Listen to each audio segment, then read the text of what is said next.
करता है आप सभी का Naimish study classes YouTube channel में। आज हम आपको बताएंगे इसमें कि हाइड्रोकार्बन क्या है तथा ये कितने प्रकार के होते हैं।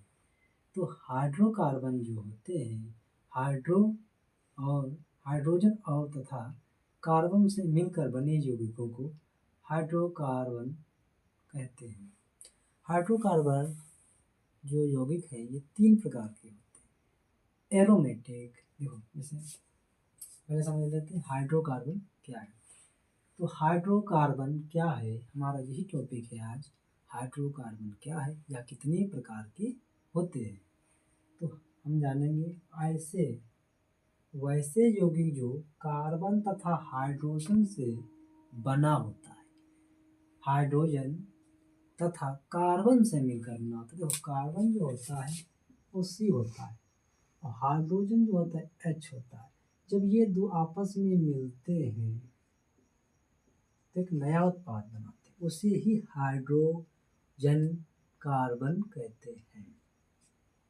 ठीक है, तो देखो वैसे यौगिक जो कार्बन तथा हाइड्रोजन से बना होता है, जिसे पेट्रोलियम को हवा की अनुपस्थिति में, मतलब जो पेट्रोल होता है उसको हवा की अनुपस्थिति, वहाँ पर हवा नहीं होना चाहिए, हवा की अनुपस्थिति तथा कोयले के को गर्म कर बनाया जाता है। मतलब जो पेट्रोल है इसको हवा की अनुपस्थिति तथा जो कोयला है उसको गर्म करके ही बनाया जाता है। क्या बनाया जाता है? हाइड्रोकार्बन बनाया जाता है। ठीक, गर्म करके बनाया जाता है, उसे हाइड्रोकार्बन कहते हैं। तो हमारा ये हाइड्रोकार्बन क्या है, कंप्लीट हुआ। क्या कंप्लीट हुआ? जो ऐसे हाइड्रोकार्बन जो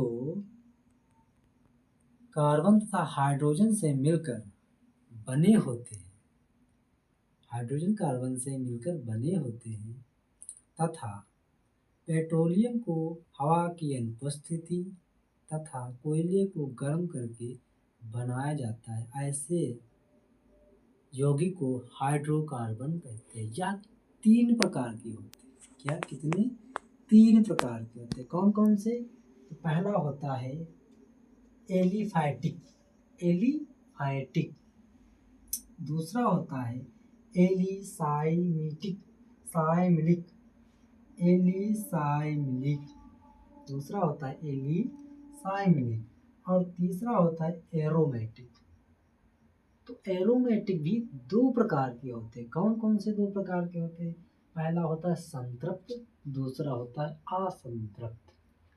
तो जो संतृप्त और असंतृप्त है इनमें भी अंतर होता है। क्या क्या होता है? देखो जैसे संतृप्त है तो संतृप्त होता है एल्केन। एल्केन का सूत्र क्या होता है? C2H2 CCnH2 CnHn प्लस 2, ये होता है। देखो जैसे C2 भी हम लिख सकते हैं। यहाँ पर N की मतलब जो N की वैल्यू होती है, यहाँ पर हम 2 भी ले सकते हैं, 3 भी ले सकते हैं, 4 भी, कुछ भी ले सकते हैं। इसीलिए हमारे मुंह से C2 निकल रहा था। तो यहाँ पर N मतलब कोई भी संख्या हो, तो C2H2n, C2 मतलब CnH2n प्लस 2, ये होता है एल्केन।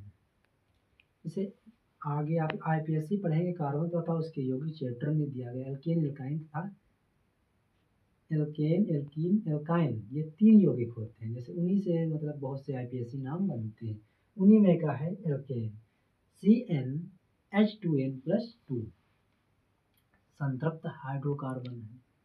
जैसे CH4 मतलब यहाँ पर जो लिया गया है, यहाँ पर n का मान 1 लिया गया है। कितना? n का मान देखो, उदाहरण के तौर पर देखो यहाँ पर n का मान 1 ले लो, तो यही सूत्र है CnH2 प्लस 2, यही तो है। तो C का मतलब 1, H 2 है, ठीक है।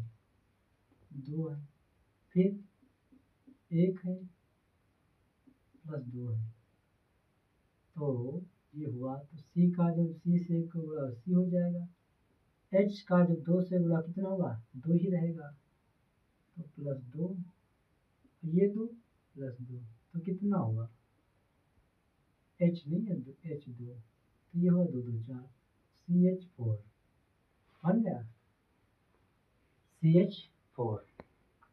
दूसरा है, अब यहाँ पर कितनी n की वैल्यू 2 ली गई है, कितनी n की वैल्यू 2 तो बना है। अब हम तुमको तीसरा दिखाएंगे n की वैल्यू 3 लेकर क्या बनेगा। देखो जो n की वैल्यू लेकर 3 बनेगा, ये बनेगा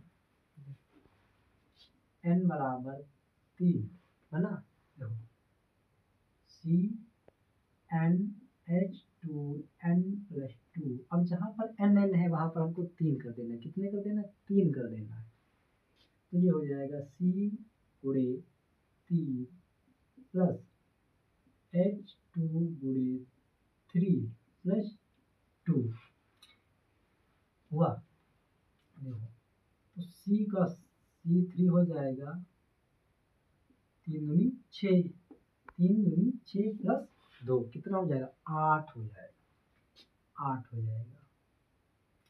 H जो हो जाएगा 8 हो जाएगा, 8 हो जाएगा। अगर हम यहाँ पर वैल्यू कितनी ले लें, 4 ले लें, तो हल करने की कोई जरूरत नहीं है। देखो थोड़ा सा दिमाग लगाओ, क्या क्या दिमाग लगाना है, दिमाग ये लगाना है, हमने n की वैल्यू कितनी ली, 2, तो 2 जो हमने ली उसमें 4 मतलब 4 एक्स्ट्रा है, 2 मतलब 6 को जो माइनस कर दो 2 तो कितना आएगा, 4, 4 आएगा। तो यहाँ पर 4 एक्स्ट्रा है, तो यहाँ पर हुआ 6, अच्छा हम मान लिया। अब यहाँ पर अगर हम C की वैल्यू 3 ले लें, तो 3 जो है यहाँ पर 8 आया, तो इसमें कितना माइनस कर दें, तो 5 बचेगा, ठीक। तो इसी प्रकार से थोड़ा समझ लो कि मतलब जो अगर हम n की वैल्यू ले रहे हैं तो इसमें 2 बढ़ाते जाओ, अगर हमने 3 लिया तो यहाँ पर 2 बढ़ा दिया तो 8 हो जाएगा, अगर यहाँ पर हम 4 लेंगे तो यहाँ पर जब 8 होगा तो 2 और बढ़ा 10 हो जाएगा, ठीक। अब है जो है असंतृप्त, असंतृप्त में क्या है, CnH2n एल्कीन है जो असंतृप्त है, C2H4। अब n की वैल्यू कितनी दी गई, 2 दी गई। अब हम n की वैल्यू 3 लेकर बनाते हैं, C n बराबर 3, C 3 प्लस H2 कितना है, n है 3, तो ये हुआ C3H 3 6 हुआ, इसमें भी 2 बढ़ा, तो ये हो जाएगा C3H6 हो जाएगा। तो इसी प्रकार से हम कोई भी n की वैल्यू लेकर बना सकते हैं नए यौगिक, जो क्या होगा, पेट्रोलियम में हवा की अनुपस्थिति तथा कोयले को गर्म पर बनाए जाते हैं। तो ये हो गए हाइड्रोकार्बन यौगिक। अगर आप लोगों को वीडियो अच्छी लगी हो तो वीडियो को लाइक कीजिए, दोस्तों को शेयर कीजिए, और चैनल पर नए तो चैनल को सब्सक्राइब कीजिए। मिलते हैं अगली वीडियो में नई वीडियो के साथ, तब तक के लिए जय हिंद, जय भारत।